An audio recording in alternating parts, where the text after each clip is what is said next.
I caught my wife cheating on me when I found out she bought a ring for her boyfriend that I thought she was giving to me. I'm 57, married for over 3 decades to Jennifer, 51. We have a son and 2 daughters, all adults now and living on their own. I work for a pharmaceutical company with a great payout. Our lifestyle has been decent, even with a single income and 3 children. Life didn't used to be that complicated. A year and a half back, my company decided to set up another production unit in the neighboring town, and I was appointed as one of the core members to lead the setup. I was leading the manufacturing department when I got the offer. I discussed it with Jenny before accepting it. All our children had moved out by then, and it was just us.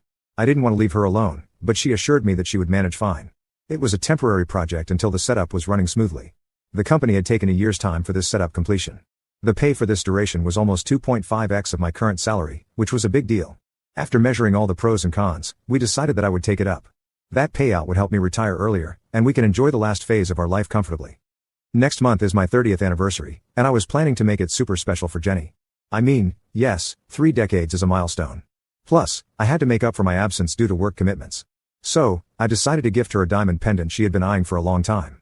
I went to one of the oldest jewelry shops in town. They showed me their latest and classiest collection, but I was not able to finalize one. I showed Jenny's photo to the store guy and asked them to suggest something that would suit her beauty. He was surprised to see her and asked me if she was my wife. I said, damn yes. He said she was a regular customer for many years and often visited the store. I said, yeah, I know. That's why I came to the shop. I asked him if there was anything else because the way he reacted didn't seem like a happy surprise. He apologized for his reaction and said, no, I wasn't expecting Jenny to be your wife. I've never seen you accompanying her. His response was stammering and somewhat unsatisfied. I calmed him down and asked him what was the matter. He said Jenny had visited the store a week prior and placed an order for a men's sapphire ring. He apologized to me a million times, saying he might have ruined the surprise for her. He pleaded that I act surprised when she gives me the ring, or else she might report him to the manager, and he would be fired for being a big mouth. I chuckled and asked him not to worry about it. I was over the moon, thinking Jenny was equally excited about the anniversary and that she had been planning surprises for me. Next, I made the reservation for a beach holiday. I booked a resort on a private island in Miami. All the arrangements were made for an exotic holiday by the ocean. It was all a surprise. After making all the arrangements, I was waiting for the anniversary day to arrive. However, all my happiness crashed down yesterday when I saw a sapphire ring on my friend Lena's husband. Jenny, Lena, and I have been close friends for the last 30 years. Actually, we had a group of 5 close friends, but 2 of them lost touch eventually. But we 3 are still super tight. Lena has been the toughest person I have ever met. Discussing her background would have been futile here, but it holds importance in this case. Lena's father was a wealthy businessman. 3 years back, however, some of his top management guys conspired to siphon the company's money, leading to the company's shutdown due to compliance issues. Her father suffered a heart attack and got paralyzed due to that trauma. Since then, she has stepped up to take care of her parents and has been bravely fighting court cases to clean her father's reputation. Yesterday, Jenny and I visited Lena to check on her dad's condition. Everything was normal until her husband, Marcus, 52, arrived. I don't know if it was his flamboyant personality or the flashy ring itself that caught my attention. I couldn't pretend not to notice it and asked him about the ring. If I had not known about that ring earlier, I would have never noticed their reactions and body language. Marcus and Jenny looked at each other, and then he curled his lips with a smile and said he bought it for himself. Lena seemed to be annoyed at this. I mean, it goes without saying that she has been going through a difficult time managing her family and her parents along with court cases. And in that situation, her husband is spending bombs on a ring and that too for himself. Oh yeah, one more thing.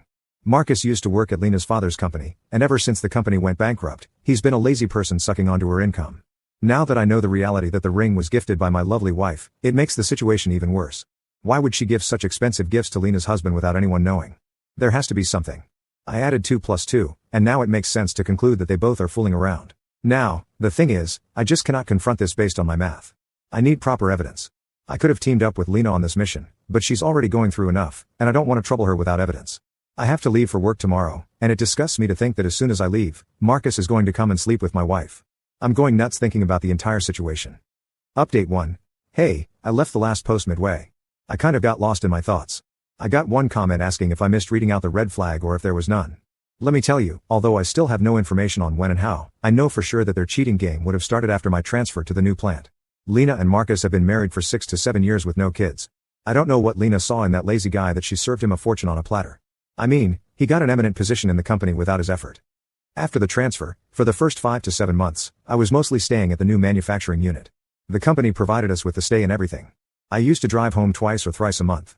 Initially, Jenny was sulking and complaining about our limited couple time, but eventually, that stopped. I thought she got used to the situation. It was kind of a relief for me, but now I think it was not. It was a sign of a bigger problem.